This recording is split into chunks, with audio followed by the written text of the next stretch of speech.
fellow Falcoholics. What is up? Welcome to episode 270 of the Falcoholic Live. I'm your host, Kevin Knight at Falcoholic Kevin, joined by two wonderful guests this evening. First of all, you can see her. She's Jeanna Kelley at Jeanna Thomas here. We're going to say from the mystical world of takes. I think that was what we were going with Yes. in the pre-show. I love it. It's like a very ethereal look for Jeanna tonight. Very into it. Jeanna, welcome back to the show. How are you doing? I'm doing great, Kevin. Thank you for having me. Absolutely. We're happy to have you here for this very busy episode since I took the week off, apparently at the worst possible time, given all the stuff that has happened. But, you know, we can't predict this a year out. So maybe the best possible time for my workload. But, yeah, we also have, of course, with us Jordan Watkins. He's at Big 75. Fella, Jordan, how we doing? I don't think you've ever been as close to being Mr. Orlando Ledbetter as you were this past week. You know, he missed that first week of training camp because he had the pre-planned trip, and now here you are missing when we're firing coaches and whatnot because you're on a trip. Exactly. Yeah. So, I mean, luckily, whoever's been fining people for missing training camp press conferences and other press conferences doesn't seem like that's going to be an issue anymore. But I don't know. I mean, depending on the new coach, you know, if it's Belichick, I might get an even heftier fine. We'll see what happens with that. But guys, welcome in to the show. Appreciate everyone for hanging out with us tonight here on the Falcoholic Live. We're going to be talking, of course, about the end of the season, the third straight 7-10 finish, the third straight 8th overall pick. That is an NFL historic NFL moment there. Also, it's never happened before for any pick, I believe, not just the 8th overall pick. But we'll talk about all that. Obviously, we'll talk about Falcons choosing to move on from Arthur Smith, seemingly choosing to hold on to some other coaches, at least at this moment. And then, of course, we will be getting to the coaching search, which is, of course, I know everyone's biggest topic and what we're going to probably spend the majority of the show talking about. But thanks to everyone for hanging out this night. Appreciate your patience while I was take a little vacay there at the end of the season, get some space from this terrible, terrible football team. But now, you know, hope springs eternal once again, maybe, depending on who the coaching hire is.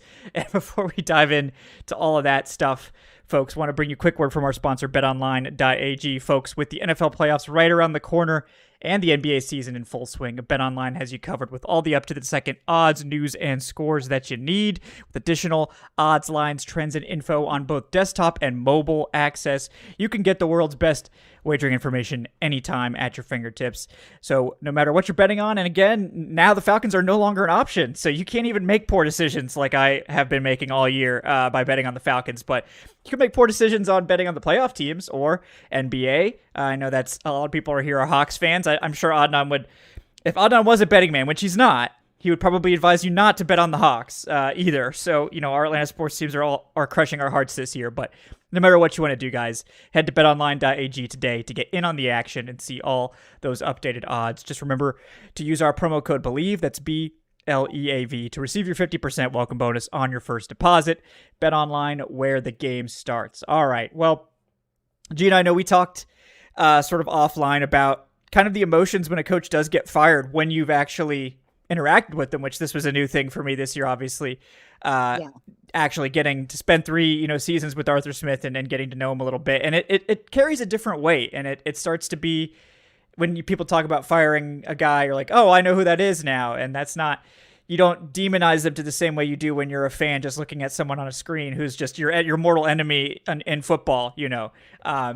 So it's tough whenever you see a coach let go, but that is what happens for the Falcons with Arthur Smith falling to 7-10 and losing, obviously, in the way that you just can't when your job's on the line, getting blown out by the Saints in the last game of the season. Did you think that was the right decision? How are you feeling about the Falcons' decision to move on from Arthur Smith? You know, I keep coming back to the fact that I really just wish that he would have worked out as well as I expected him to, because, you know, I really was impressed by his body of work in Tennessee. And I really did think that he was going to come in here and finally Matt Ryan was going to get to work with an offensive minded head coach. And I don't believe it's Arthur Smith's fault that the Matt Ryan era ended a little bit sooner than we all expected it to. So yeah, I mean, I I do think that it was the right decision. I wish that it had never come to this. I wish that he just, after the first 2 years, I just wish that we would have seen more progress this year. Really in spite of the quarterback position. So yeah, I'm sorry it didn't work out better. That's my main thought about it, but it was the right call. Yeah, and that's definitely something I want to get into as well, and that sort of bleeds into sort of the future conversation too, which is that I think the process to hire Arthur Smith was correct. That was the right move, but it didn't have the right result, and that's sometimes what happens. If you play fantasy football, you understand this very, very well, because you can make the right choices and play the right players and the guys that should make sense, but then stuff happens and it doesn't work out the way you want. You don't necessarily, even if you make the right decisions, the right process, it doesn't always give you the winning result. And that's part of why football is so fun to watch and it's fun to interact with, because there is this inherent level of randomness and good, bad luck plays into it, situation, all this stuff.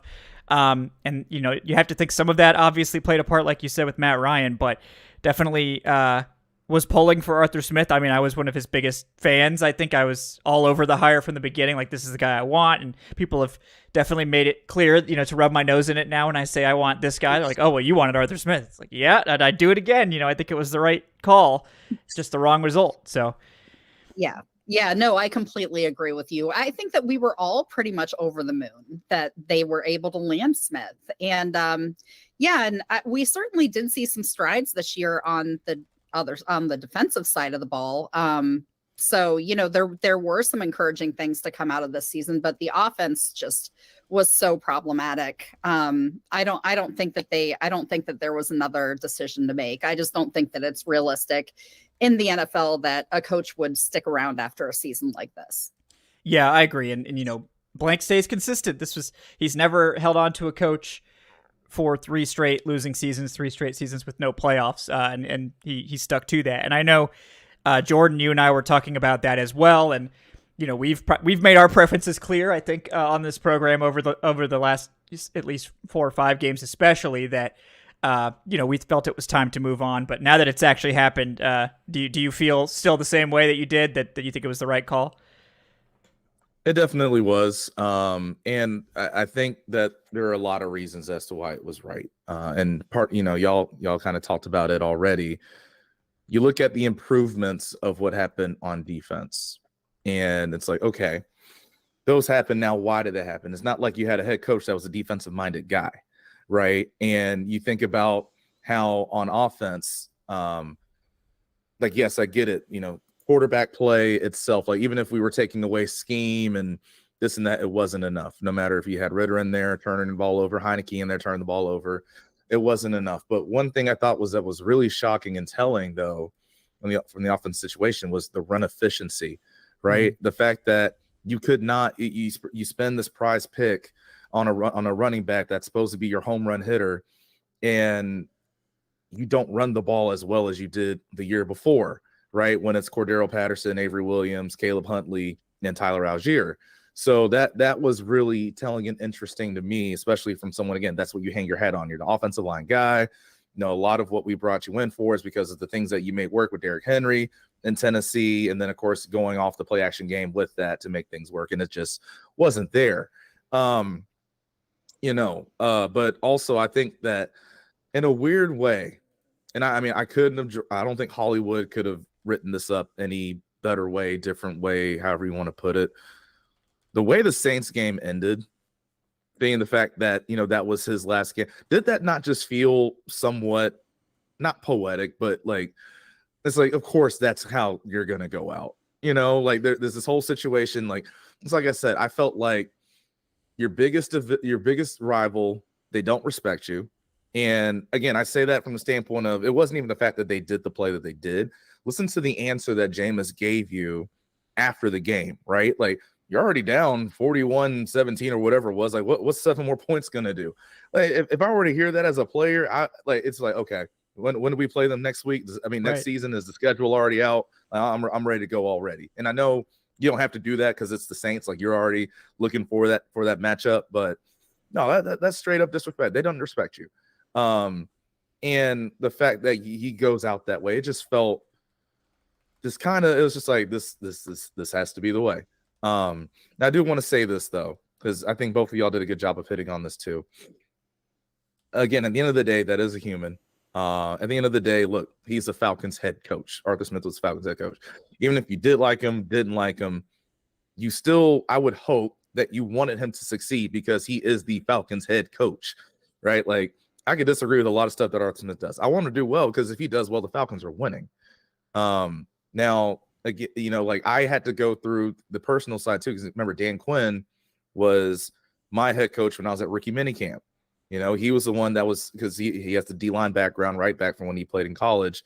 He was sitting in our meeting rooms. I would interact with him one-on-one for those days. So, of course, I wanted to see him do well, and I wanted to make sure he could stay there and all those things because I got to know him. So, again, to y'all's point, like it does suck when you get to know someone and then they have to move on for whatever reason may be. But, yeah, I mean, like we all said, though, it was the right decision. Now, the big question is, can they make the right decision again?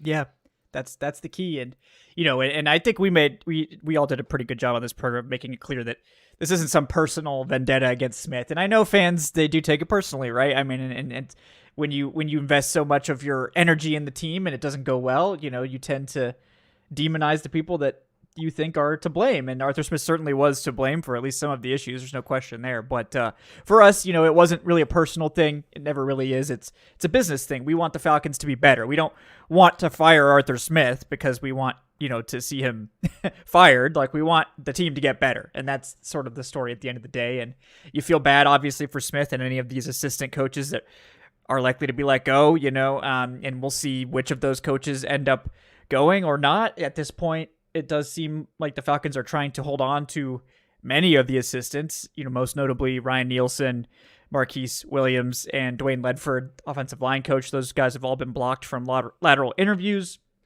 Again, that doesn't necessarily mean that they're planning to keep all of them, but I think they want to at least give the new coach, whoever that is, the option to come in and keep part of the staff intact. And I think that's it's not exactly the best thing for those coaches, especially if they do end up getting let go, but it certainly is the best move for the team because Dwayne Ledford, I think we all like a lot as the offensive line coach. Obviously, we're high on Ryan Nielsen, even though the end of the season isn't exactly what you want.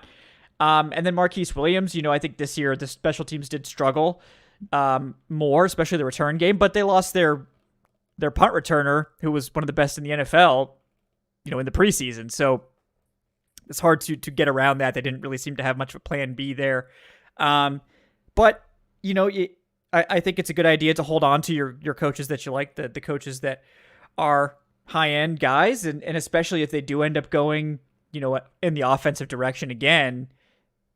I know some people disagree, but I do think keeping a defensive staff that has worked together and is basically ready to go intact for an offensive specialized head coach makes a ton of sense because typically offensive coaches, they, especially the younger coordinators, they don't necessarily have this deep bench of defensive coaches they know at this stage. I mean, I'm sure they know some guys, obviously, but they know their offensive staff. They have a deeper bench of those offensive guys, but the defense less so. And so giving them a ready-made defensive staff that's experienced, that's comfortable with what's here, I think that makes a ton of sense. But that does definitely bleed into our conversation about the coaching search, which of course is big. And I know we have some donations coming in about the coaching search. So we'll definitely get to those as we sort of get to some of the relevant topics that these donations are about. Don't worry, guys, I do see those. And thank you, everyone, for donating, by the way, for the Senior Bowl travel fundraiser. It helps a lot. Like I've mentioned it on Twitter, but yes, I have been approved to go. I have my flight. I have my hotel. We're all set. You guys are going to be getting the Senior Bowl takes, so strap in for that, and we'll be bringing you that at the end of the month. But yeah, I mean, we've heard a lot that it was an interesting start to the week because Arthur Smith was fired at 12:01 on Black Monday, which that does seem to be a little bit maybe personal there. A little bit of a, we're going to be the first team to announce our firing. That was maybe a little bit weird, but I have a very quick just a theory here. So Adam Schefter is the one who broke the news at 12:01. I suspect that Arthur Smith's agent let him know so that Arthur Smith could let the world know, hey, I'm available. And because of that, the team had to go ahead and confirm it. You can't shrug off a Schefter report, even though sometimes I would like to. And so, yeah, that's my theory, is that Arthur Smith wanted the world to know that he is available for any opportunities. And so I get that. I respect that. So yeah, no, that's a very insightful. I definitely think you're onto something, because that's not really Blank's style. He's actually typically been very respectful of the coaches. Well, on the way out, doesn't typically do things like that. So yeah, I think you're probably on point with that. Yeah. But yeah, I mean, so very quiet start to the week. The Falcons were kind of the last of the teams with openings to put out their interview requests. It seems like they didn't really start submitting any until Thursday, which again doesn't necessarily mean anything.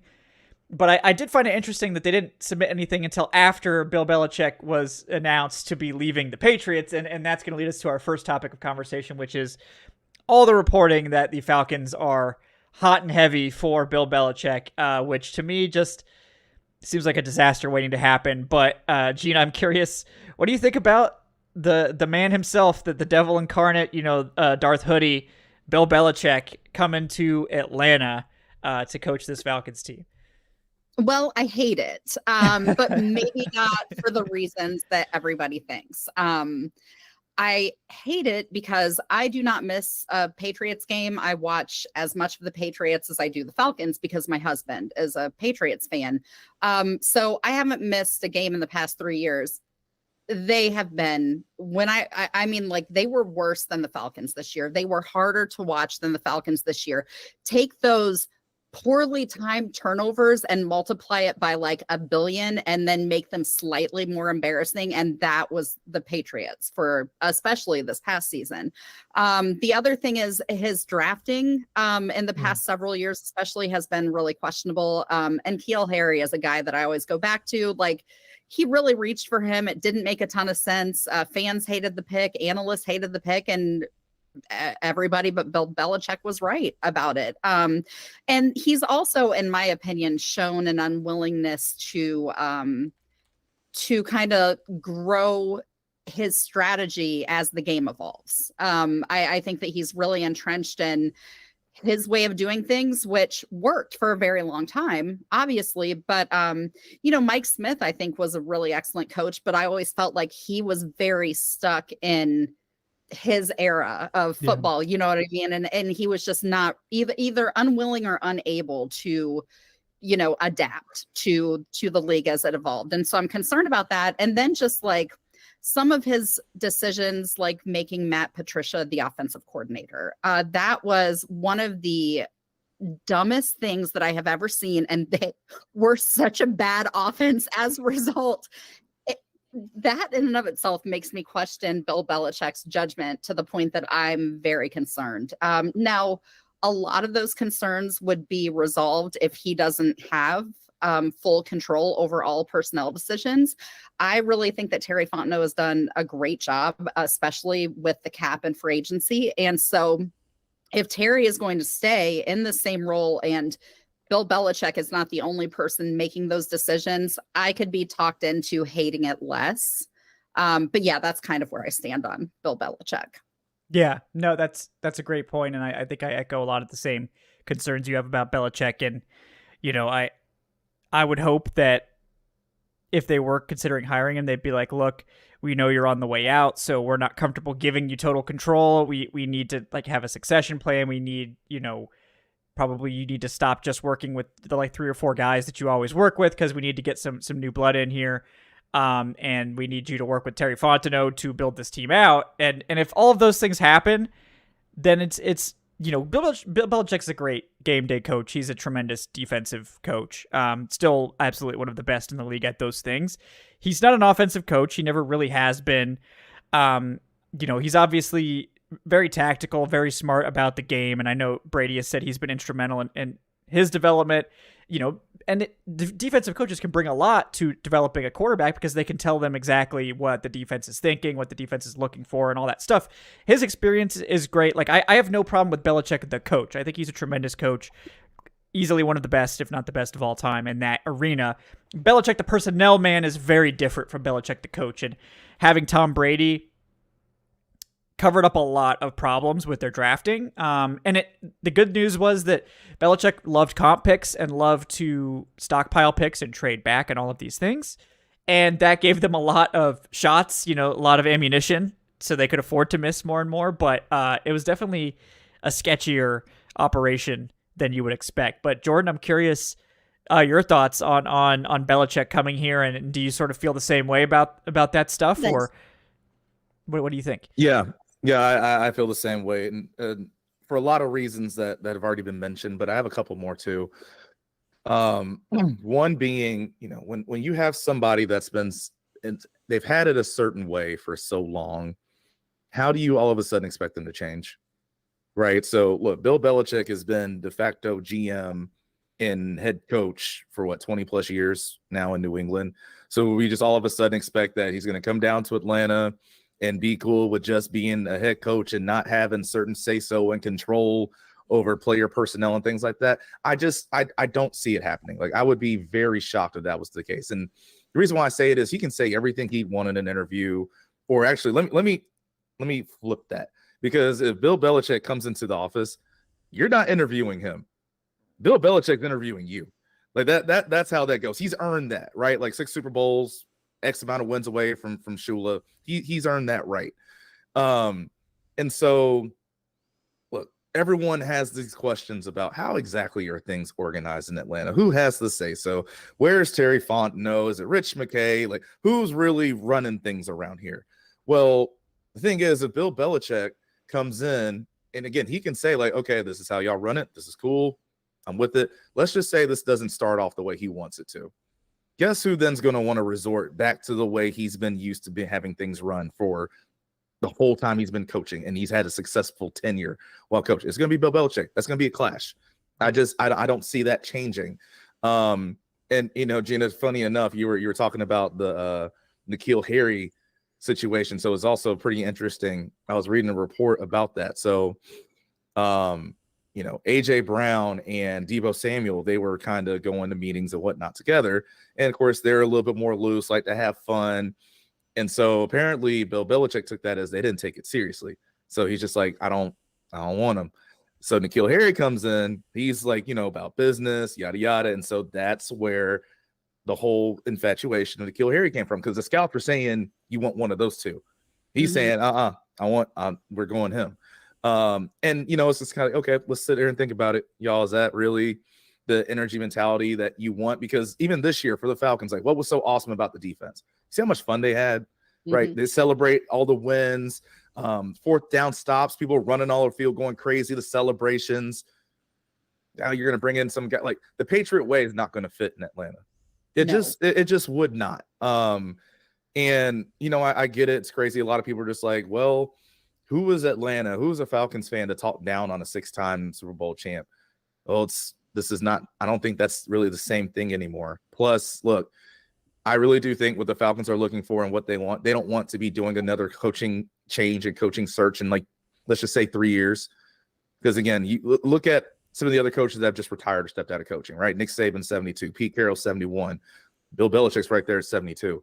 So who knows how long he's really going to do this. So, like, again, it's a question of, do we want to really be back in a coaching search once again in just a short time? And I think the answer is no. Yeah. I think that's a big part of it, is that, it's a short-term thing. It's probably a 3-year type of situation for Belichick. Obviously he's looking to break the wins record. I believe he needs 16 wins to break the record. And that could be something he achieves in 1 year if it's a tremendous year. More likely to be at least 2, but possibly 3, depending on what happens. But, the thing with Belichick, and it's not an age thing. Like, it's not like, oh, he's old, he can't change. That's not it. It's that he's had so much success doing things a certain way. And when you've done things a certain way for 20 plus years and you've won 6 championships doing it, why would you change? Why? Who could convince you to change? And should you change even? Probably not. So it's difficult for me to believe that Belichick would be willing to actually make any significant changes to his style, to personnel control and all this. And even if he agreed to it, how many losses is it going to take before he claws it back? Because, if things start to go bad, he's going to start going back to what he knows. And that's a natural human tendency. It's not like a Belichick thing. It's, now he is known as one of the most controlling figures in the NFL in terms of how he wants control of the team. So that probably makes it a little bit even more intense there. But you add up all the factors, and that this is a team that's probably needing to draft a rookie quarterback and start over there. It doesn't seem like that would fit the Belichick timeline. It seems like he would need to go get a veteran that he feels like can win now, because again, we're looking at like a 3-year clock here. So that doesn't seem to fit. Obviously, the Patriot way, it appeals to a certain type of player, but not that many types of player. And that's why the Patriots have had basically the same guys come through over and over again. And when those guys leave New England, they don't always succeed. At the same time, you'll see guys that go into New England and don't work there, and then they leave and succeed elsewhere. So it's a very specific system, a very specific style that appeals to a certain type of player, certain type of coach. And the Falcons, they're not built to be that at this point. And it's going to cause a mass exodus. It's going to be a complete reshaping of the team, the coaching staff, the roster, all that. And I think doing all of that for a 3-year coaching hire doesn't make any sense to me. I think it's a poor, short-sighted decision, and it doesn't really check any of the boxes. And nothing against Bill Belichick, the coach. I still think he's tremendous there. I think it's a bad fit for this team, this situation, which is why I think we're all kind of saying the same thing, that this is kind of doesn't seem to fit where the Falcons are, what they need at this stage. Because honestly, like I think what they were doing with Arthur Smith and Fontenot was the right path.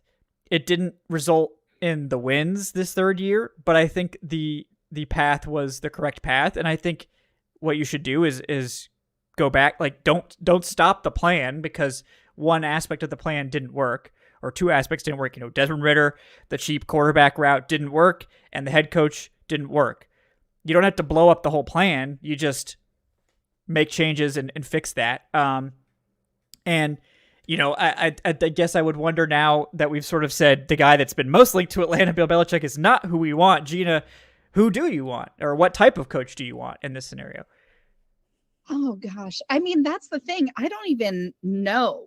I don't even know what I want for this team. And I think that maybe I just have a level of concern that, the brain trust with the Falcons won't get this right. And so I don't know. I've had a hard time really settling in on any candidate. We talked in the Falcoholic, group chat the other day about Raheem Morris, and he's somebody that I got to know when he was with Falcons, and someone I think is a tremendous coach. I thought that Dan Quinn was losing his mind when he made him wide receivers coach in Atlanta, but he actually brought great insight from the other side of the ball to that group.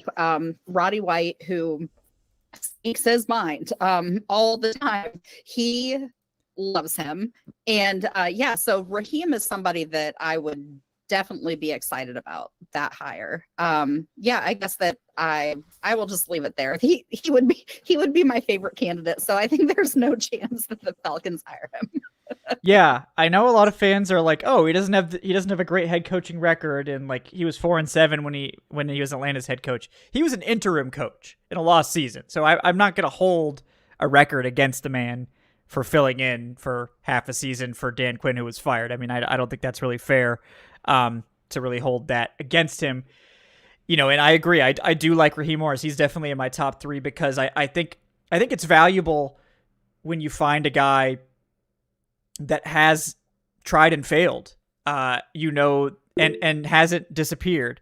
So he's kept coming. He's kept doing, what he needs to do to continue growing as a coach. He's worked on both sides of the ball. He has a tremendous rapport with the players. He's worked and succeeded on many different coaching staffs. And to me, those are all the trademarks of a guy who is ready for another chance to be a head coach, is really well respected. And not only that, like he knows so many people. He will have no problem building a staff. He has a deep list of contacts that he can draw upon.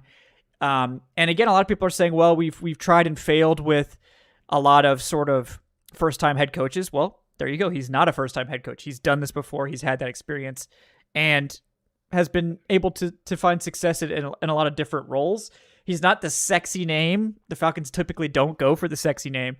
So I do think there's a chance there because, again, he has the history here. A lot. So some of these players still know him, obviously. And I do think getting a coach that is experienced on both sides of the ball to be your head coach is never a bad idea. But Jordan, I'm curious what you think about Raheem, and do you have a personal preference among the names that are out there right now for the Falcons?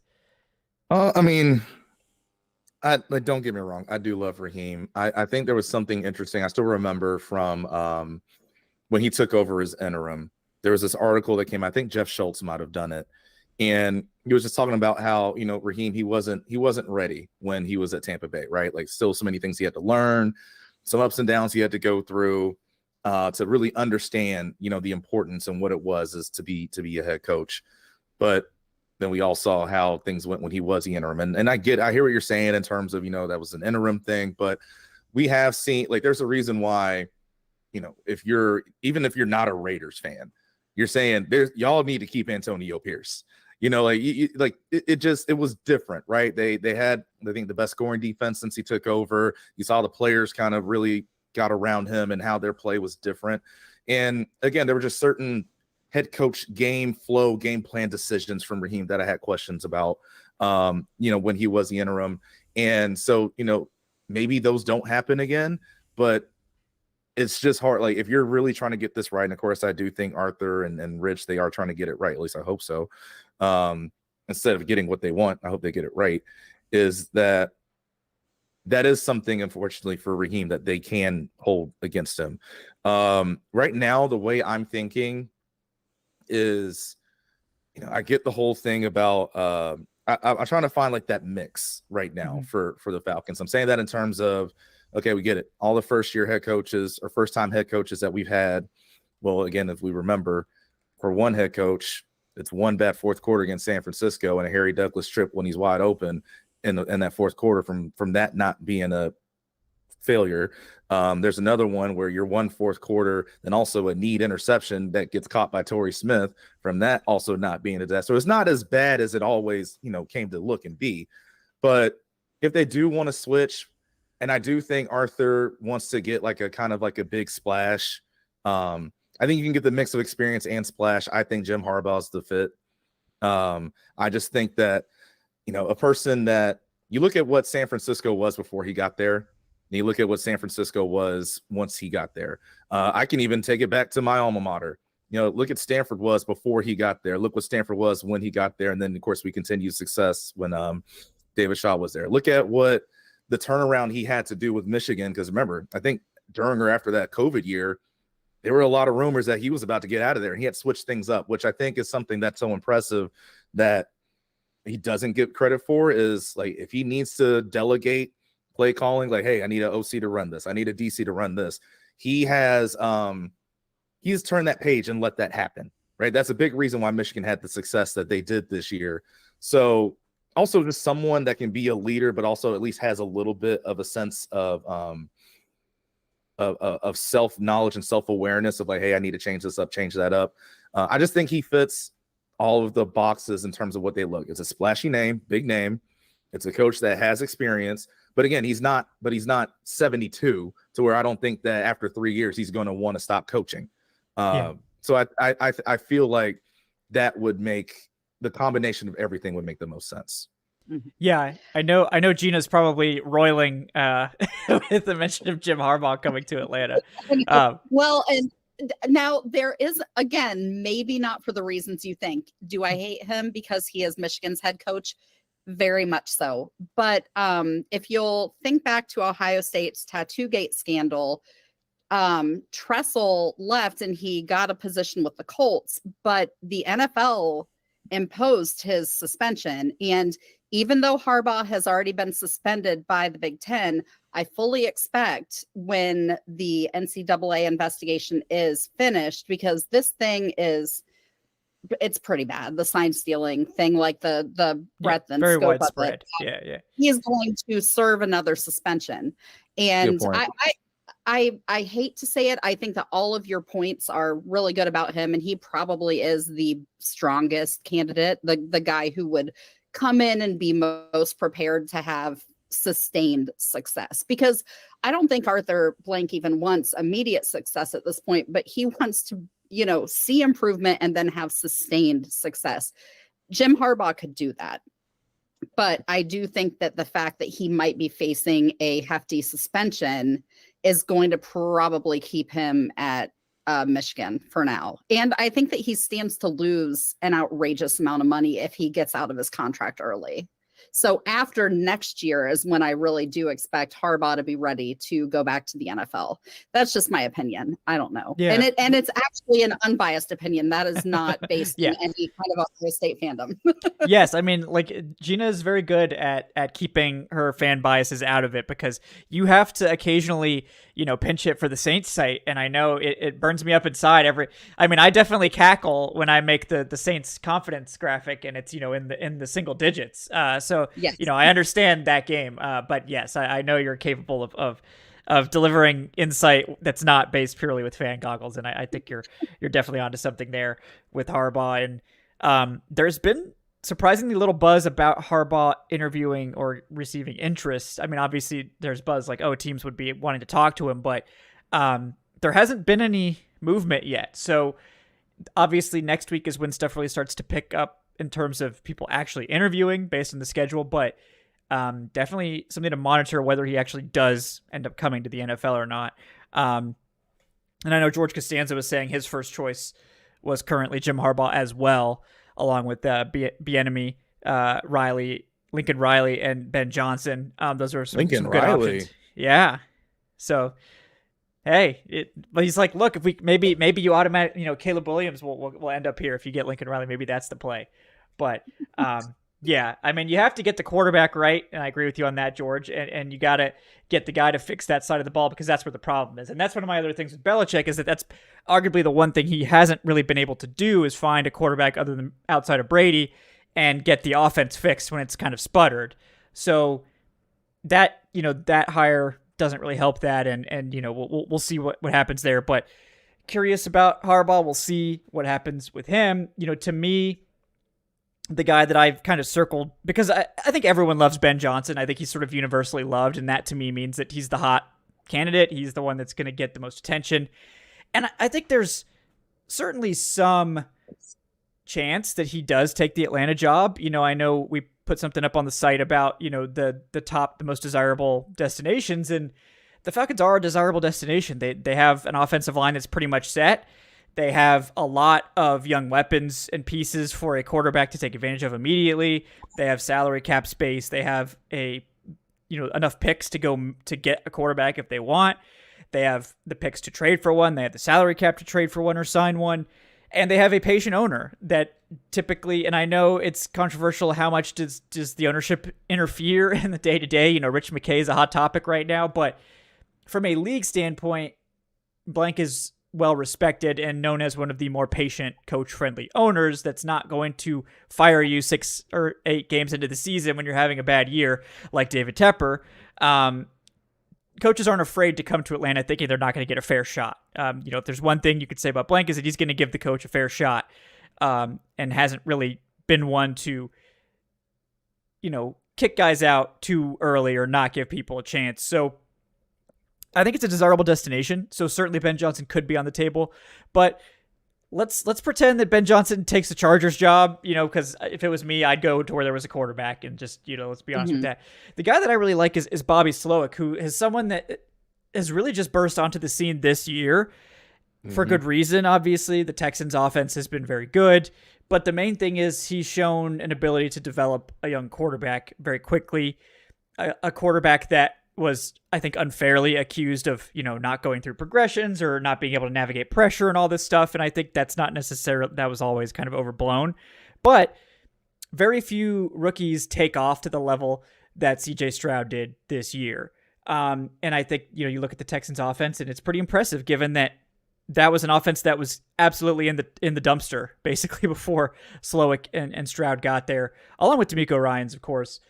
The other thing I like about Slowik, obviously he's from the Shanahan tree, which has been very successful. I would say most of the Shanahan disciples, quote unquote, have had success as head coaches, have had success with their offense. And that's nothing to forget or to take lightly. So could he be the next one? Maybe. He's 36 years old, obviously. So a long future ahead of him, potentially. The other thing I liked is that he has coached both sides of the ball. He started off as a defensive assistant with Washington back in 2011, coached defense for several years, ended up in San Francisco first as a defensive quality control coach, and then was moved over to be an offensive assistant for a few years. And then in 2021 became the passing game specialist, which, in case you guys forgot, that's the part that the Falcons have really struggled with, is the passing game. And after 1 year as the passing game specialist, got promoted to the passing game coordinator for Kyle Shanahan's offense, and then rode that to the Texans, where he was a very successful first-year play caller as well. So I always like a guy that does have experience on both sides of the ball as a head coach, that he knows his way around both rooms. He's not going to be a guy that's going to be all buddy-buddy with the offense and not know anything about the defense. Not saying that Arthur Smith was like that or anything, but because Arthur Smith, I think, also did do a little bit of work with the defensive line and stuff like that. But, I think Slowik is a guy that is a little bit underrated in the process and could be someone that, has an ability to work with a young quarterback. And that, to me, is the most important thing for this Falcons team right now, is getting the quarterback right. So that's where I'm leaning at this stage. But I think there's a lot of compelling options, and I think you guys brought up some good ones as well. That's a good call. And I think I brought up Slowik a while back. Any ties to the Shanahan offense, I'm all for. Which is why I think there's another name, excuse me, out there that has been interesting to me, and I was happy to see that he got interviews, not even just from us, from other people too. Steve Wilkes' situation, is very interesting to me. And first and foremost, like I'll be transparent, and obvious about this.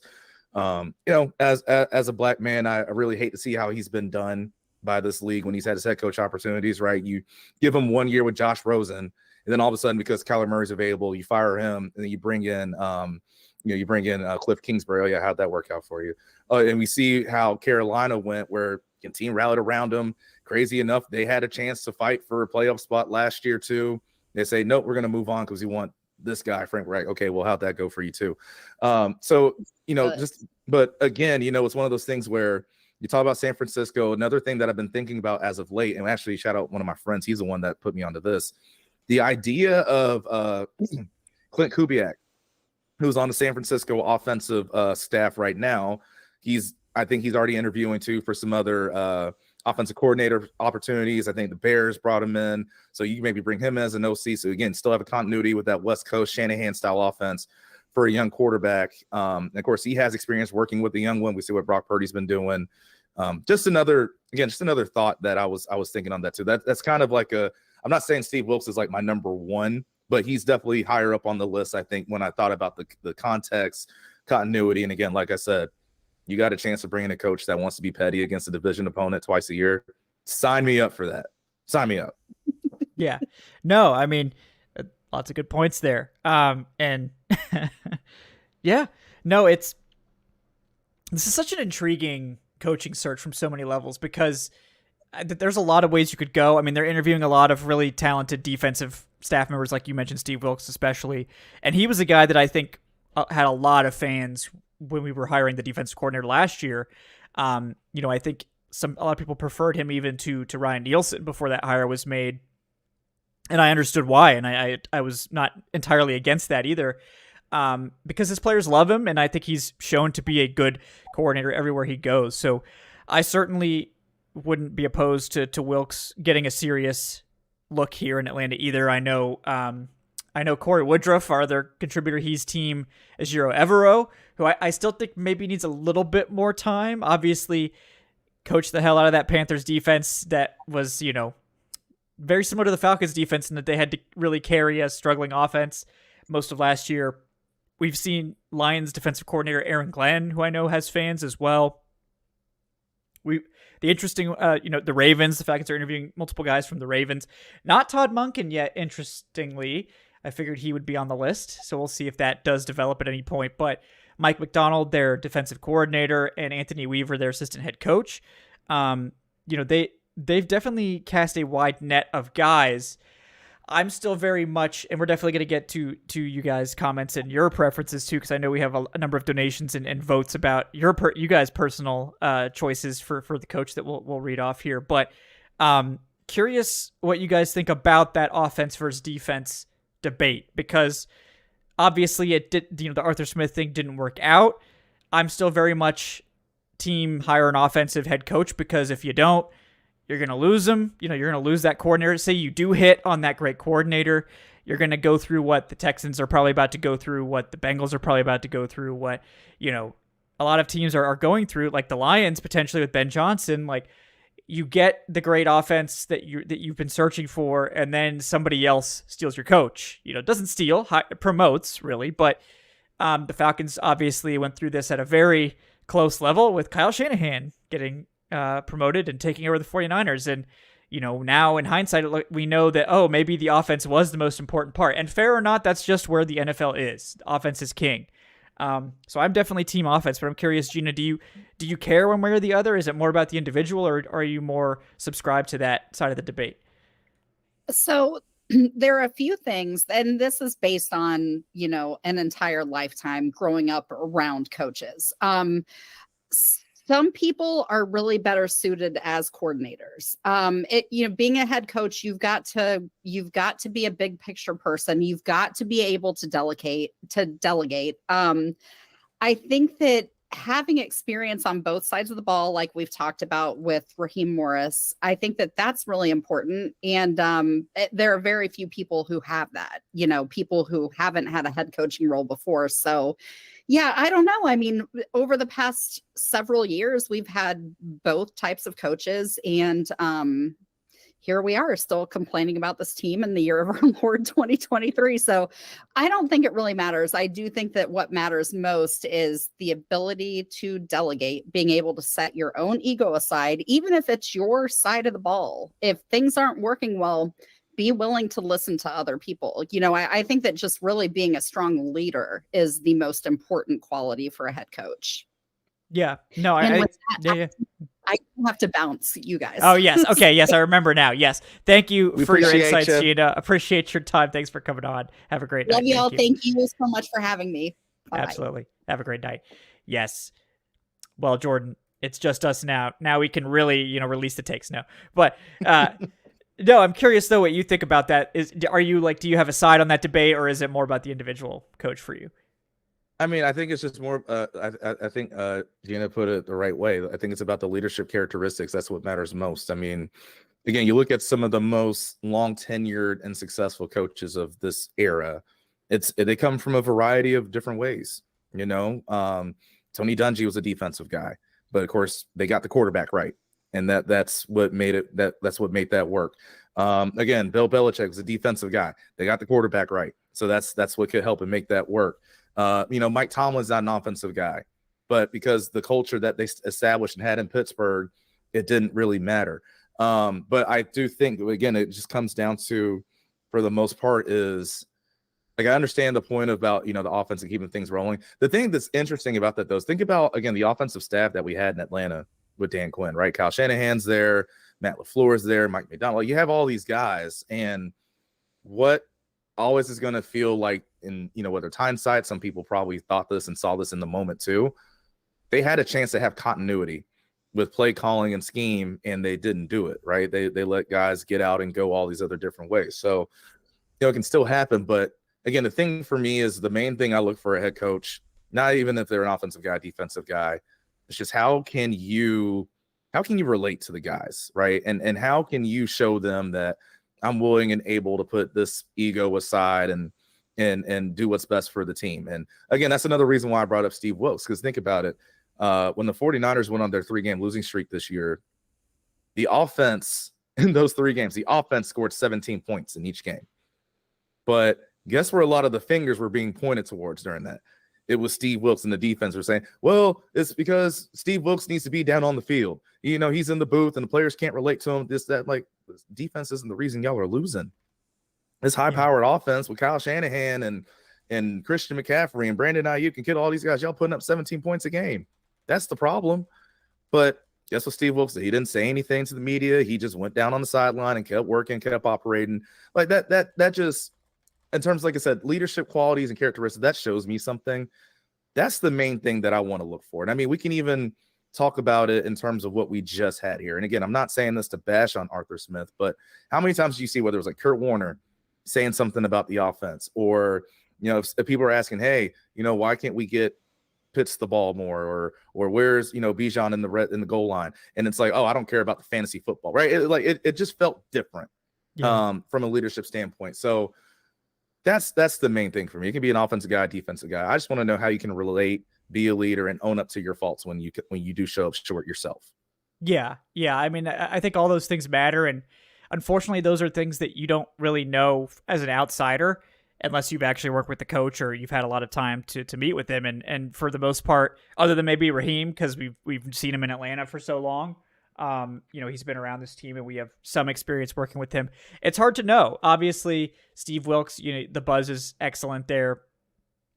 You know, and most of these guys, I think, these guys are all well liked. They're all respected, and they're all getting a lot of interviews. So, but only so many of them are going to get head coaching jobs. And, you know, Aaron Glenn's a great example of a guy that I think has been interviewed a lot every cycle and has not really gotten many offers. You know, Eric Bieniemy is another one. You know, is Washington even going to interview him? That seems to be kind of questionable there. What's going on? You know, considering the job that he did, I know he has a lot of fans in the Falcons fan base as well. So it is a big question mark, and I think the debate about offense versus defense, I think, is important, but I do ultimately agree with the sentiment that you have to just get the right coach, and if you get the right coach, you can figure the rest out. But I think it's been harder to replace offense, which tends to be more stable year to year, than it has been to replace or fix the defense, which has tended to be more variable year to year. But again, those are just stats and trend lines, and they don't necessarily mean that that's going to happen in the future. And, you know, defense, like Joe Schmo in the chat's been saying, is defense has kind of been making a comeback in recent years. Scoring has started to go down a little bit. You know, I maintain that the NFL wants there to be offense, and the rule book is going to continue to favor offense. And offense, it has been king now for about a decade, but maybe that will change. Who knows? So ultimately, I think if you get the right guy, to me, the big issue with, and the reason the Falcons seem to be really interested in Belichick, and all the reporting seems to suggest that as well.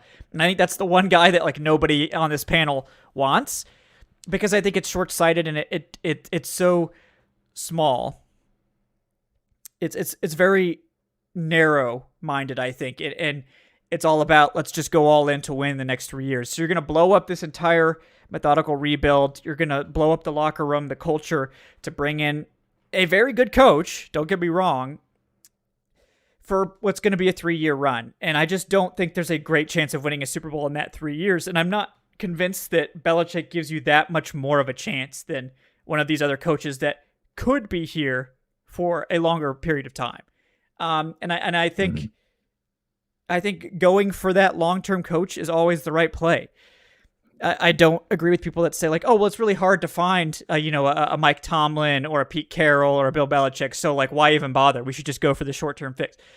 You have to, like, it's hard to get a franchise quarterback. Does that mean you should just go for, bridge quarterbacks every year because it's hard to find a good one? Like, no, like you have to try to get the home run. If you never swing for the home run, you're just hitting singles, and singles only get you so far. Well, the other part of it too, even if you look somewhat short term, you better have a succession plan. And so when I say that is, okay, you bring in an older coach, you better have someone, or that coach better have someone that he can groom and be ready to move on if they decide to retire. Because I'm sure, as we all know, Bill Belichick's assistants have a great reputation of being phenomenal head coaches, right, when they get their own shot. That's been I can go down the list, right? Josh McDaniels has been so good wherever he's been. Matt Patricia was so good where he's been. The list goes on and on. So that's the other part about it too, right? If you do want to bring in an old guy, okay, cool. What's going to be the plan after that? Like I'd almost say, like, for a coach like Bill Belichick, I want to see, okay, let's say, hey, you're only here for 2 years, 3 years. will you have like a coach in mind that you'd want to be in the ranks to be ready? Speaking of, though, another thing that we hadn't talked about yet regarding Bill Belichick, I think that's pretty interesting and telling, just about where things ended up being in New England. You see how quick it took for the Patriots to sign on to a new head coach. Shout out to Jerome Mayo, by the way. You see how quick that took? Like, not again, long. if you're replacing a legend in the game, right, and someone who still wants to coach, don't you think that you'd want to take some more time to make sure you get it right? Like, and I get it, he's been in the system, he's been in the building already, but I just thought that was interesting too, where it's like, yeah, we're ready to move on because we have this, right? Like that was interesting to me. It's just something, again, if I were Arthur Blank, Rich McKay and company, something I'd think about. Yeah. Something I think about. Definitely. I think that's definitely something to consider. And yeah, I mean, we got a long way to go because I don't think a hire is imminent. The Falcons haven't even spoken to anyone yet other than requesting interviews. And we're going to see. But I do want to read off some of your guys' thoughts on the coaching search too. Appreciate everyone for donating once again. We got Jeffrey Miller with the $5 super chat. Thanks, Jeff. Appreciate you. Or Jeffrey. Don't know what you prefer. Sometimes it takes your like full name for the donation, so I don't know, but Jeffrey says, I think it would be a very bad idea if the Falcons hire Bill Belichick. I agree with you there. We got Super Cantra 85 with the $10. Thank you, man. He says, why are the Falcons overlooking the best coaching prospect in Jim Harbaugh? Who cares if he's weird or just costs too much? Maybe we should just give him Fontenot's salary since apparently he's not really the GM. Ooh, man, I like that, the spice there. But yeah, I mean, I think we did cover that a little bit, and it's either that they're not interested or that maybe Harbaugh is planning to go back to Michigan. So I guess we'll see how that goes. Yeah. Two things with that real quick too. Yeah. One about Jim Harbaugh. Look, I wasn't recruited by him, but a lot of the older players that I was with at Stanford, those were his guys. And I can tell you some crazy, funny recruiting stories about him and just coaching stories. But the consensus was, like, I was just talking to Chris Owusu about this today, who played at Stanford, was receiver, I think played for the Bucks and Jets for a while in the NFL too. He's like, you're never going to find anybody more competitive than Jim Harbaugh, which, I think that is very important to have in a locker room that starts at the top. Also, secondly, I thought this is pretty interesting. The Falcons, the white smoke is popping up for Flowery Branch because they have completed a coaching interview. So there's that. That's right. Yeah, with Ravens defensive coordinator Mike McDonald is the first domino to fall, perhaps, as the Falcons completed that first interview. So that's something to monitor as well. Obviously, we're not going to hear any news about that, but good to know that they did interview somebody. So that's nice. And yes, that makes sense. Obviously, that it would be the Ravens guys because they're on bye, so they are able to be interviewed at this point, unlike a lot of these guys that are playing this weekend, obviously. Got Max Huddleston with the 5. Thank you, Max. He says, wish we could have kept Matt Ryan. Maybe Dez could have developed to be as good as Jordan Love. Oh, man. I was throwing out a lot of Love slander this offseason that I'm going to have to pay for, apparently. I should never bet against Green Bay just finding quarterbacks everywhere because they're just one of those teams that they just always get a quarterback no matter what. So, but yeah, I mean, I'm not convinced that Desmond is going to just never improve, but I think it's pretty obvious that he can't be the starter, not anytime soon, at least. He's going to have to go through the process that pretty much all third rounders do, which is you're going to have to find your way onto the field somehow and impress. And that's the only way you're going to get a shot to start. It's not impossible to do. Obviously, Dak Prescott, Matt Schaub, right? Guys that were able to do it. Desmond got a chance to start. It didn't really work out. But again, I don't think Desmond's going anywhere because I don't think there's any point in parting ways with a third round rookie who's been somewhat close to 500 as a starter, right? And has definitely shown flashes and also shown whatever the opposite of flashes is. I don't know, cratering or something like that. So, it's been very difficult. But again, Ritter's a guy that I don't think you're looking to move on from at this stage. We got Corey Carter with the $2 saying, finally, the real issue in Atlanta is being illuminated and people are starting to accept it. Mistake after mistake. Yeah, I think he's talking about the Blank and McKay parent potentially. Yeah, and what, why wouldn't they think about the optics of how bad it would look without Terry Fontenot there? And That's something we didn't talk about yet. I know Corey continued that was such an awkward press conference, and he really appreciated how the Atlanta media did not let them off the hook for not including Fontenot. And we should talk about that because it was odd that he wasn't there, right? Like that. Do you agree? Like it was weird that he wasn't there. It was. I can't say just because I don't know what he was doing instead, but I will say this: the way it looked, right, definitely was weird. And especially like when you look at it, this is not the first time the Falcons fire someone one day. They have a press conference and the GM's right there, right? That when in the past that's how it would be, right? With Thomas Dimitroff. So that was interesting. I like the fact that I think Mike Rothstein had a question about it. A couple other people were asking about it, and also like.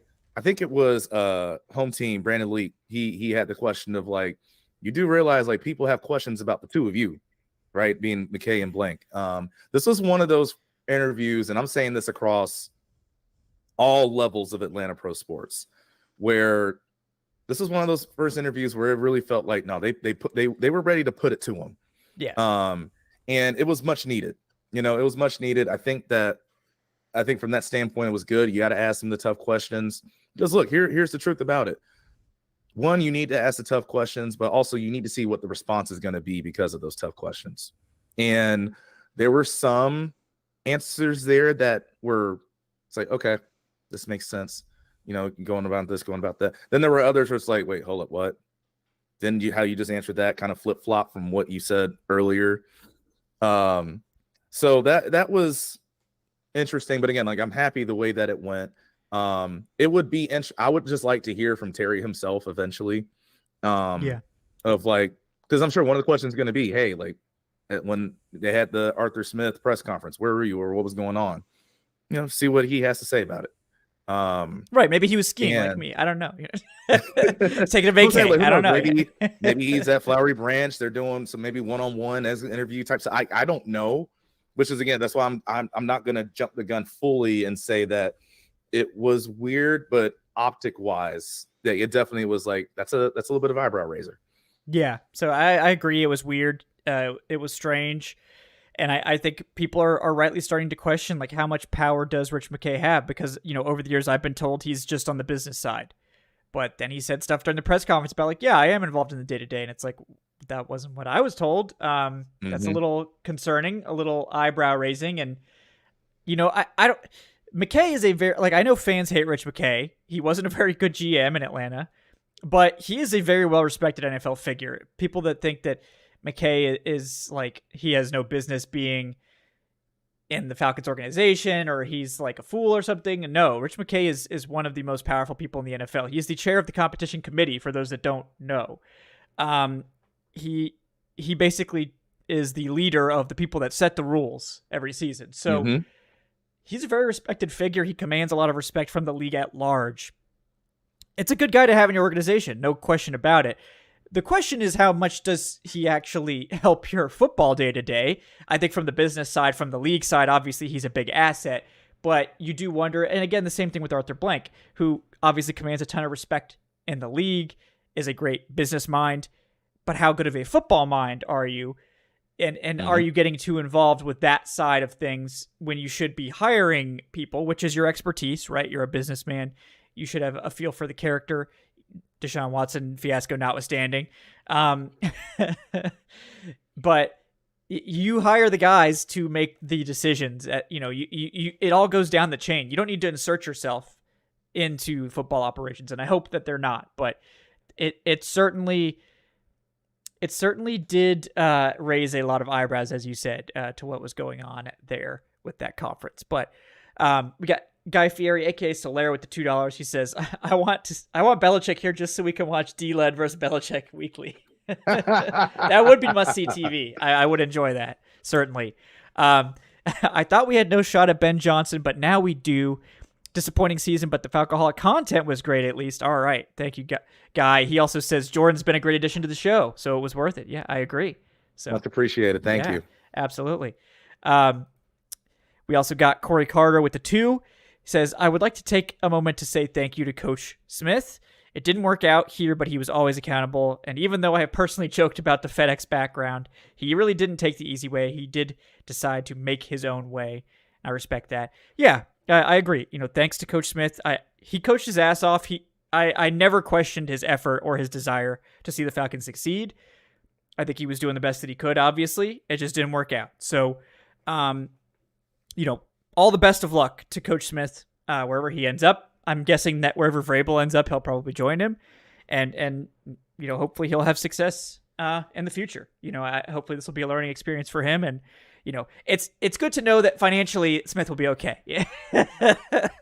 He's got the FedEx money right. and he's got the NFL guaranteed coach money. So financially, hopefully it'll be okay. But I think Smith will bounce back. And I think we haven't seen the last of him in the NFL, certainly. We got George Costanza with the 2 saying, stupid credit card expiration disrupted my unending support on Patreon, but it's fixed now. Yeah, I was getting a little concerned there, Jordan. No, I'm just kidding. I was waiting for that George check to hit, and I was like, oh, where is this? But thank you, George. He says, also, Belichick without Brady has been average at best. His drafting has been pretty bad. However, Pete Carroll has been successful both in college and in the pros. Yeah, I mean, if Carroll we didn't really talk about it. I don't know that Carroll necessarily is wanting to coach a whole lot more. I mean, I know there's been some buzz that he does want to continue coaching, but we'll see. That's one that no one's really talked about for Atlanta, but we'll see if I'm guessing Carroll's probably going to take a year off and maybe he'll come back, or maybe, he's going to apparently do this analyst thing or some kind of front office role or something with the Seahawks, and we'll see. But he's also in his 70s, so maybe he's just like, maybe I will just chill, and he's earned that if he wants. So, it's tough. I mean, from what it sounded like, he wants to keep coaching. I looked at some of that press conference that he did, and that's probably the most, or one of, if not the most energetic 71-year-olds you'll find. Right, like all the videos you see him running around at practice, throwing and whatnot. But again, it's just one of those things where it's just like some older players in the league, right? You have energy one day, then the next year you just never know. It might not have it again. It's a risk, it's a big risk. Yeah, it is. It is. So we'll see. But I do obviously respect what Carroll's been able to do in his career. Very decorated coaching career as well. We got Corey Carter again with a couple more here. He says, Bobby Slowik would be my top choice right now. All right, Team Slowik, let's go. He says he's young, has a passing game background, and if you're going to change the culture, you do want a young coach that can grow. Bill Belichick will be 72 when the season starts. Also, Todd Monken and Wilkes are interesting. Yeah, I am curious if I'm guessing they're not planning to interview Monken because now would be the time while the Ravens are on bye. Right. It doesn't mean that they can't submit that, but doesn't seem like they're as interested there, which is interesting to me, at least. We got Corey Carter again. He says our next QB needs to be someone who displays class, always wants to win, and always wants to score touchdowns. That's why Jameis Winston is the only practical choice. I was going to say, so we're getting Jameis. In 24. Yeah. I was like, oh, where's this going? I knew Corey, you can't trust these Corey donations. They're very, it's a roller coaster. But yeah, I would not put Jameis out there in the victory formation again, to say the least, against the Falcons, unless you want him to get blown up. We got Spenny Platinum with the Canadian 279. All right. Canadian dollars. I don't know what the exchange rate translates to that, but I'll just read off what it says. He says, Mike McDonald is my pick. They just completed the interview there. Defense wins championships. Yeah. Obviously, they like him. He was first on their list, apparently, or at least the first one they were able to get in the building. But we'll see. We got Corey again with the 2. He says, curious why we would go after Raheem now. We had him in the building before and let him walk. I would think it's because he's gained more experience.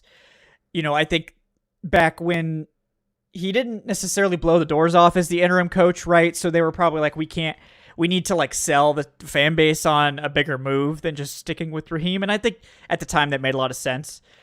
But I think, Raheem has continued to excel this year. What he's done with that Rams defense, which in case you guys don't know, is made up of 50% undrafted free agents and rookies, at least. It's magical. I don't know how they built a competent NFL defense out of what is essentially very little investment, But they did, and I think Raheem is a coach with a lot of experience, knows so many people, and is going to be capable of building a great staff. He's got a deep bench of guys he knows and commands the respect of the players. So that's why, I don't think he's necessarily going to be their top choice, but I certainly think he could be someone that they end up with if, they don't get Belichick and then Ben Johnson decides to go to LA or whatever. And they're like, okay, well, let's go. Like, I think he's kind of that tier 2 option. That's a really good tier 2 option. And I don't mean that as an insult to him. I mean, I think he deserves, a chance to coach somewhere. I don't think he's like a sexy name like some of these other coaches, but I think if you end up with him, you'll be probably pretty happy with the results you get. And he was probably going to end up outperforming some of these tier 1 coaches that are the sexier names, because that's just how these things work. A lot of times these less heralded coaches, they do better. It's not always about the sex appeal, right? You got to actually perform, Go get back to these Blue Chew ads. Now we're getting into the real conversation. Speaking of, speaking of rising up, yeah. But no, I like Raheem. Mexico when you need him. Exactly, yeah. Now we get Blue Chew. Call me back. We got to get more Blue Chew reads on here. But we got Corey. He says, let's see. Oh wait, hold on. I just scrolled past it. All right. Corey says, tell me how it makes sense to let someone research a move and do their job and then report to a guy who is not plugged into the day-to-day activities, and that guy has the final say. It's a weird setup. They did seem to have a hard time explaining the role, and that to me means that it's either not well established or they were kind of embarrassed about it and didn't really want to reveal it, and I don't know which one is which. Maybe a little of both, but I think if you're concerned about the nature of that setup with McKay and Blank and Fontenot, I think that's reasonable, because I think we're all a little bit concerned at this point, more than I have been in the past, certainly. Well, and again, you got to think about it this way too. If we're concerned, who's to say? And I mean, I've heard that there were reports on this the last cycle around. If we're concerned, who's to say that some of these head coaches aren't concerned? Right. Like exactly. that has to play a part in this too. Yeah, it absolutely does. Okay, we got one for Jordan here from Jason Gaines. He says, Jordan, you played on a Stanford Cardinal team that played in a Rose Bowl versus Iowa. What was that atmosphere like on game day? What was it like to also have a Hall of Fame D lineman Bryant Young as your D-line coach during your time with the Falcons? Yeah. So funny enough, here's a fun story about Bryant Young. So I actually knew him back when he was coaching at Florida, right? This is when Urban Meyer was still there. So it was a summer. I was coming in for just a summer workout, and BY's there. And so like we go in, and I think it was during the summer. So we go into the locker room after, get on the whiteboard, right? And we're just talking D-line stuff for like an hour.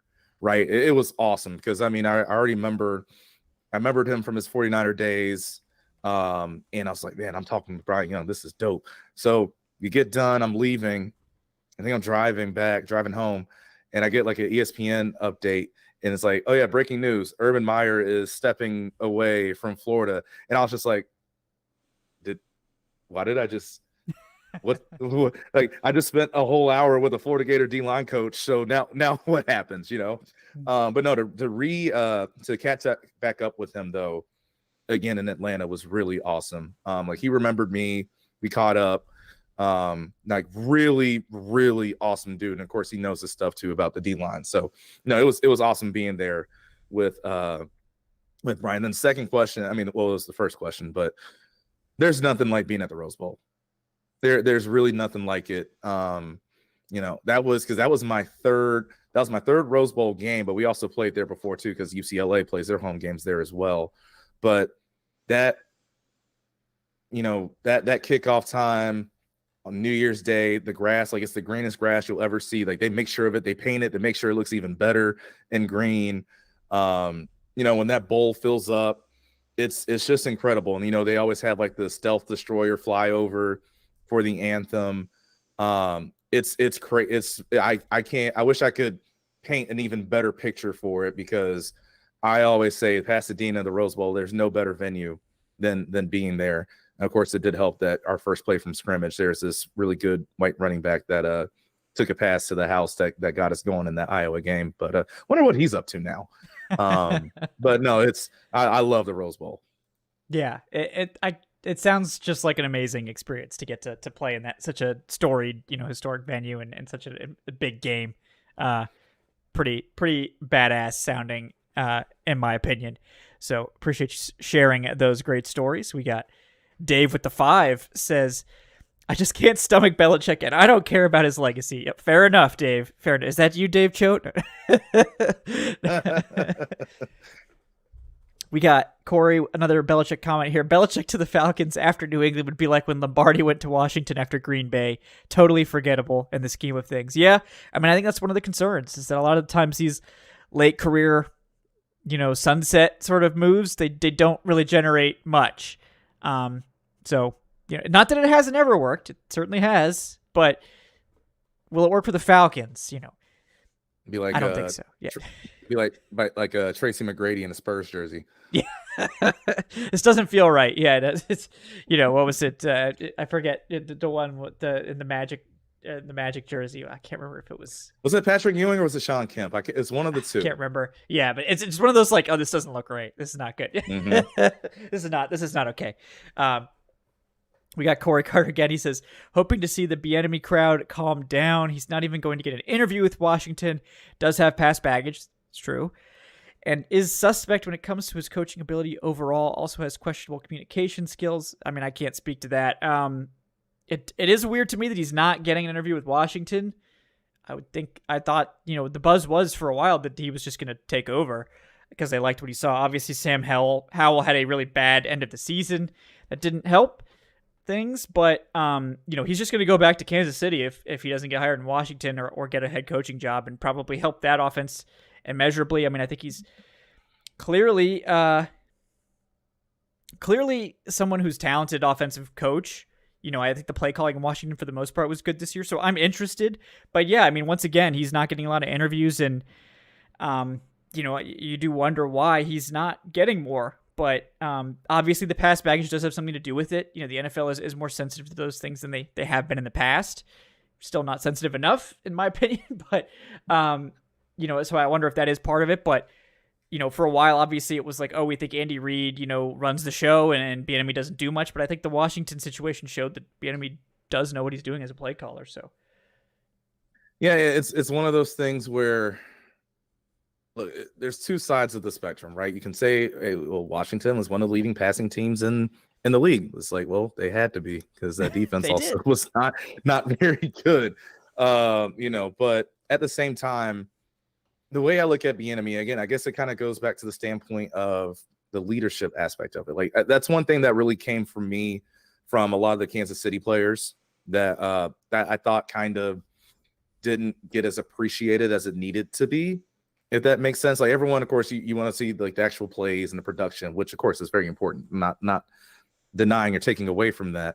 But when you hear the way about how, Patrick Mahomes talks about how he holds him accountable, and Travis Kelce talked about it too. You heard the same thing from a lot of guys. And like, remember when he first got up to Washington, and the whole thing was just like, yeah, they're struggling to deal with his style of coaching, which is like, hard nosed in your face. I'm like, get over it, really. What's hard about that? That's called being a coach, you know. But no, I think it's interesting. I guess part of it too is when you are kind of changing house, you sweep everything through. So I wonder how much of that has a part to do with it. I mean, look, you saw the trades that they made, especially up front on the D line. They just bring in Adam Peters from San Francisco. So they have a new GM. You just wonder if he's going to want to have like his own guy, right, to go there with them. So if they would have kept the same GM, I think I'd be more with you of like, that's very interesting. They're not looking at him, or you're not hearing more about interviews for him. But since they are changing a lot at the top, kind of get it. Yeah, no, it certainly makes more sense now with the knowledge that they are basically cleaning house more or less. I'm still surprised there's not been news of him getting an interview, at least there. I mean, I thought he'd be a shoo-in for at least an interview, but you want to see. It could change. Obviously, that they just hired they're like their GM essentially, so that could change. Like he may still get an opportunity to interview, but so far that was I think people were wondering why. So maybe we'll get more information on that in the coming weeks. Maybe we won't. Who knows? But Corey asks, why do people get so caught up on what side of the ball a head coach specializes in. I think the key is communication and the ability to relate and lead. That's definitely a big part of it. I'm not sure I want a coach calling plays on either side of the ball. He needs to be focused in other areas on game day. I mean, I think we did kind of answer this during the show, Corey. I know this came in like 30 minutes ago or whatever. It doesn't necessarily matter. It matters in the scheme of if your head coach is the offensive guy, you're going to have that stability with the offensive system because you're not going to lose your offensive coordinator and play caller to another team if it goes really well. But the same thing is true on defense. Like if you have a great defensive coordinator, he could also be hired away. So ultimately it is about getting the right coach who has the right connections and the right feel for hiring assistants. I just think it's easier to replace defensive coordinators than it is to replace offensive coordinators. But I think either way can work. And we've seen special teams coordinators work as head coaches, and I think that there's a reason that works too, is because they work with everybody. Right. So it's not as important as I necessarily make it out. I have a strong offensive preference. That's just a personal thing for me, but that doesn't mean that you can't have success with a defensive coach or a special teams coach or whoever. Mm-hmm. It can work either way. We got Brandon with the 2, says thoughts on Ben Johnson with the success of using his weapons, that him coming to Atlanta and getting a quarterback like Drake May, maybe through a trade up, could change us into playoff contenders. I mean, honestly, if the Falcons had a good quarterback and a capable offense, they would be in the playoffs. No question. They were like an inch away from the playoffs with, whatever the heck it was that we had this year. However you want to describe that. It was bad. So yeah, I mean, Ben Johnson obviously knows how to use a talented running back, Jahmyr Gibbs, and how to use a two-headed running attack that in a lot of ways is very similar to Atlanta's. Exactly. A lot of ways. Exactly. Like, what Detroit did was basically what the Falcons should have done. Probably Bijan is a little bit more dynamic and a better overall runner than Gibbs. And I think Montgomery is probably a better overall player than Algier. So it would probably be still a more Bijan heavy split than it was in Detroit, where it really was 50-50. But not that dissimilar in a lot of ways. I mean, it's a very similar setup. So Ben Johnson makes a ton of sense for Atlanta because he can pick his quarterback. He's got a very similar setup with the weapons. It's going to be more of an 11 personnel focused offense with Ben Johnson. But I mean, who knows what, does he just want Kyle Pitts to play the slot? I mean, I've had my issues with Kyle Pitts not playing outside, but if they commit, I think they just need to commit to letting Kyle Pitts play somewhere, let him get healthy, and then see what happens. My personal preference is I think he's a good outside player, but it's whatever. That let him get healthy part, because I can't believe we almost went this whole show. And I'm happy you said that, because I do want to say this before I got to head out here in a second too. But this whole PCL thing, that is look, we've gone back and forth, whether it's on the show, there are people in the comments, online, you name it, where it got to a point where people are talking about Pitts and his energy or his effort, where it's just like, no, that doesn't look like effort to me. That looks like a guy that just either doesn't have confidence in his knee or, is still not fully healthy. But the timeline with a PCL, it actually adds up. Now, the thing is, for the Falcons, and what's so frustrating about it is, I don't think, it's either, I guess in this situation, you can say either everything or you say nothing. They did the middle.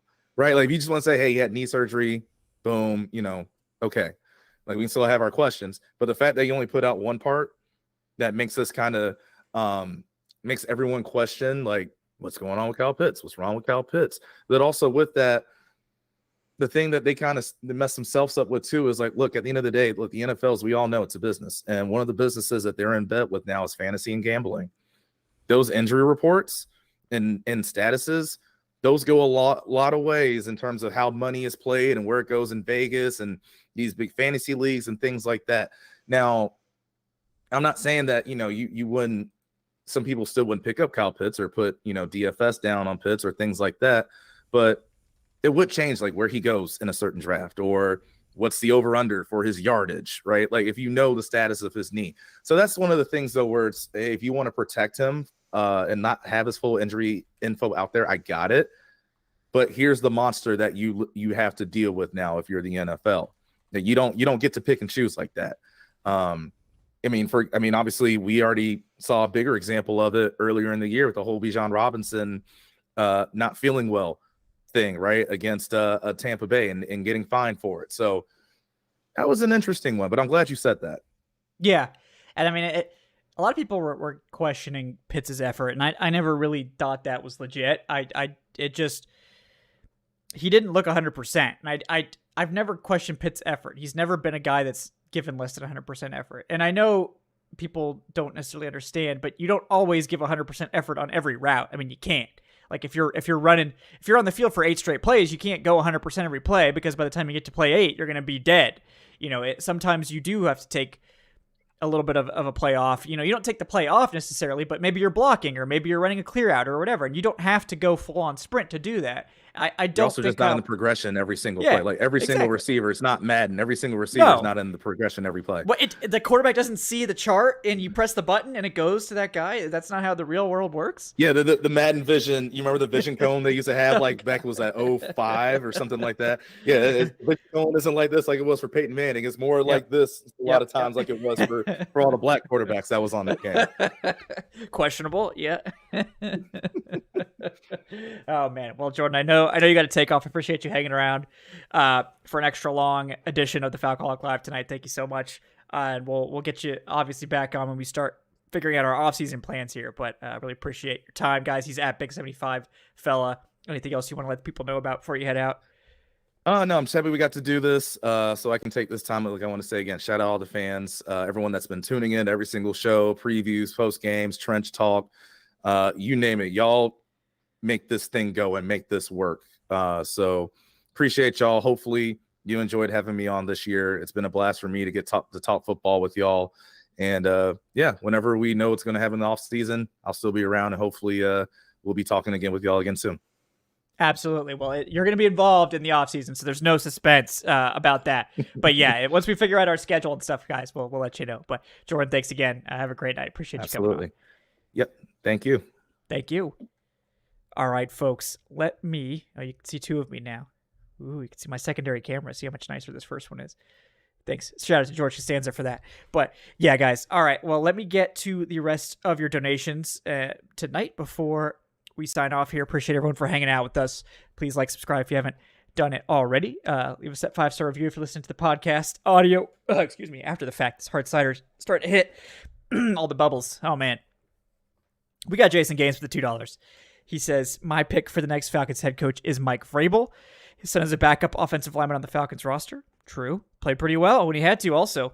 Vrabel is smart. He knows the rule book. Remember when he trolled Belichick by manipulating the game clock in that 2019 divisional playoff win? I do like Mike Vrabel. I do wonder if the Falcons are feel like that's a little bit too close to Arthur Smith, maybe.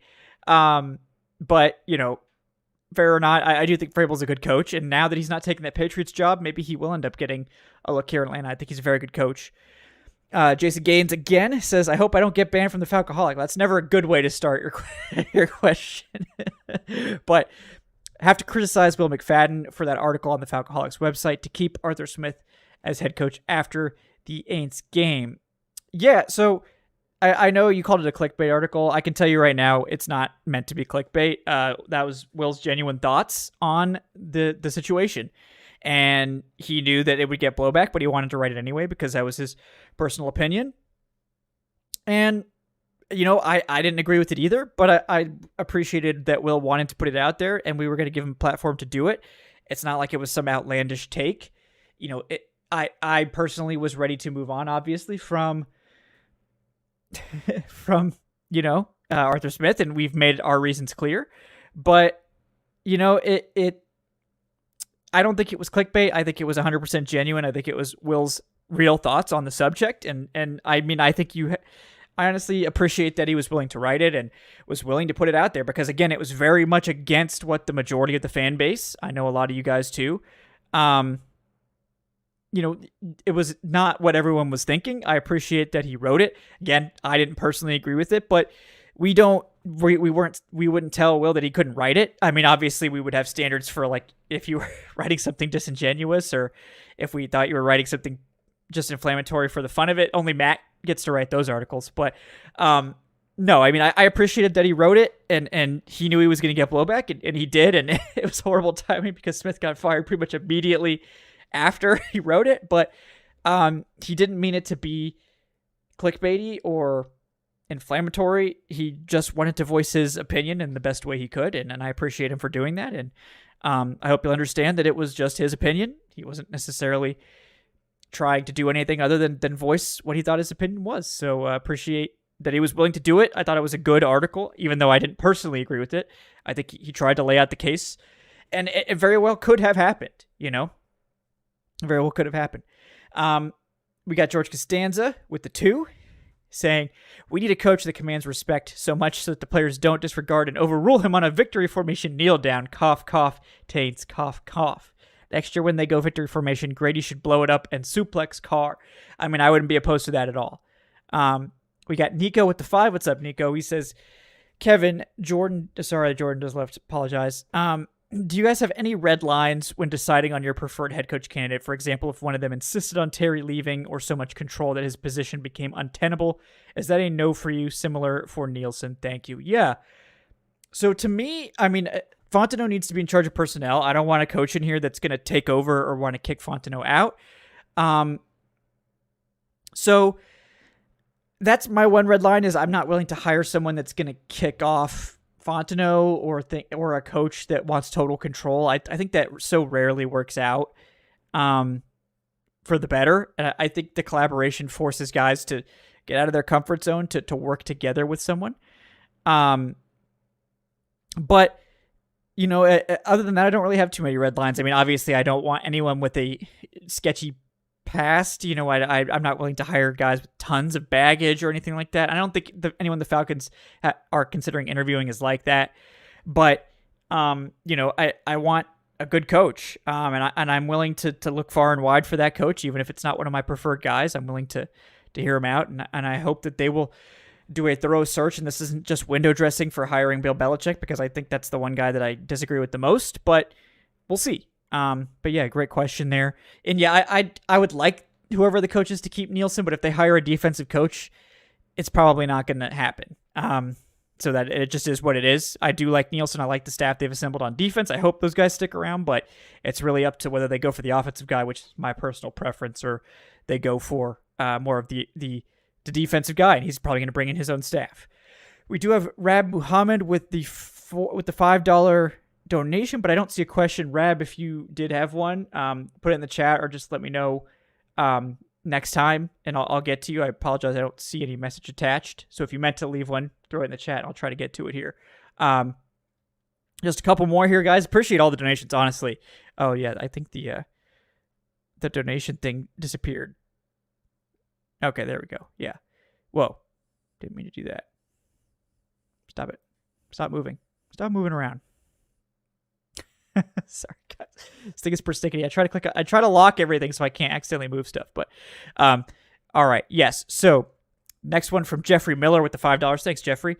He says, I feel like I'm not leaning towards any of the top guys like Johnson. My favorite is probably Mike McDaniel, and Brandon. Am I blanking? I don't know who Brandon is. I probably am. But yeah, I think you're saying you probably are the biggest favorite towards Mike McDaniel, or Mike McDonald, excuse me. And that's not, I mean, Mike McDonald's done a tremendous job with the Ravens this year. Absolutely. So, we'll see how that develops. We got Corey Carter with the 5. Thanks, Corey. He says, tell me how you come to a collaborative decision on a quarterback with the questionable past and who loves massages. Well, Corey, there's a lot of variables. No, I'm just kidding. Art Smith wasn't involved with that, allegedly. I mean, that's why you have to question Blank and how involved should he be, because the Falcons almost made a critical mistake there, obviously, with that potential move for Deshaun Watson. We'll just count our blessings every day we didn't make that move. So we got George Costanza with the $2 for the last one of the night, guys. He says, I know we'll have months to talk draft takes, but I'm all for Atlanta trading up to number 1 to take Caleb Williams. He could be our Joe Burrow. All we need is the right guy under center to own this division for 10 years. Give Chicago 3 number 1s and a 4th to go up. Screw it. Yeah, I mean, it might take that, depending on what the bidding's like. But I do certainly like Caleb Williams.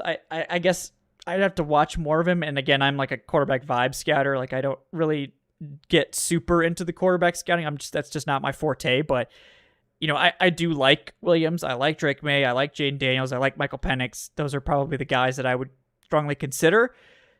I think if they could stay put or make a small trade up and get Jaden Daniels, I might slightly prefer that to trading the farm for Caleb Williams. But again, how do you know where these guys are going to fall, who's going to go where, what have you? So we'll see. But yeah, I mean, we're definitely going to get to the draft takes. Don't worry about that. We got Senior Bowl coming up too. Thanks again to everyone for donating tonight. I know we got over 33% of the way now. I did include the donations from the half of last month and everything too, so we should be updated here. I don't know that it's accurately tabulating the super chat ones from YouTube, so I'll try to see if I can get those added in. I might just have to manually add them at some point, but thank you guys so much for that. Thank you guys for hanging out with us here tonight on the Falcoholic Live. 270 episodes in. Just really happy to be here with you guys. That's the best part of this Falcons team this season, has been hanging out with the fans. Corey Carter, no, I don't think we can get Penix in the second. I don't think so. I think he's going to be a mid to late first guy, maybe even top 10 if someone falls in love. He's a very good quarterback. It's just the injury history. So again, that could be the great equalizer, right? If the injury history is terrible, maybe he could be in the second, but I have no way of knowing how serious all that is. And we probably won't know until somebody leaks reports, honestly. But guys, thank you so much. Appreciate all of you for hanging out tonight. And we'll see as we get through all this stuff, as we get through the coaching search over the next couple of weeks, as we get into Senior Bowl, free agency, all that stuff. Corey, did I regret my vacation timing? I definitely missed out on some banger shows, right? I mean, we would have had, I feel like that post game for the Saints game would have really popped off for sure. So, and then that firing show, I'm sure would have been a banger as well. But no, I mean, that's the time we could go. It used to work out great because it was after the season was over. And the Falcons weren't making the playoffs typically, so it was the perfect time to go on vacation. But yeah, no, I mean, I had that's typically the week because my wife is a professor, and so she starts that next this week. Basically, she starts classes, so we couldn't put it off another week. But it was a great trip. Enjoyed it. Historically low snow year in Big Sky, by the way, folks. But still great skiing. Great time. I'll post some pics. I do have a full, red and black ski loadout, of course, to rep the birds while we're out there. But yeah, good trip. Definitely was a rather unfortunate timing with how busy the last week was, but we got a show for you guys here. Appreciate all 250 of you guys or whatever that was hanging out tonight. Appreciate everyone for donating, subscribe, leave that 5-star review on your podcast platform of choice. We're going to be back to 2 to 3 episodes a week, probably in the off season. We'll see what that schedule looks like. Probably at least through the draft-ish. We'll have 2 episodes a week for you. And then, of course, we'll have that live coverage for you at the Senior Bowl. Appreciate everyone for donating to that. And then, we'll have more of that off-season stuff. We'll have some live mocks. We'll have some patron and channel member type stuff coming as well. We're working on that. So stay tuned for those updates too. But for now, we'll be back next week with more episodes for you guys. We'll be back on Wednesday going forward, of course. And until then, appreciate everyone for hanging out. Appreciate for surviving this 2023 season with us here on the Falcoholic and the Falcoholic Live Dirty Birds and Brews podcast. Let's hope 2024 brings some better stuff, because that was a rough one, right? It was a rough season. But thank you guys so much for your time. Have a great night. We'll see you next time on the Falcoholic Live. I'm Kevin Knight of Falcoholic Kevin. The site is the Falcoholic. The podcast is Dirty Birds and Brews. Until next time, guys.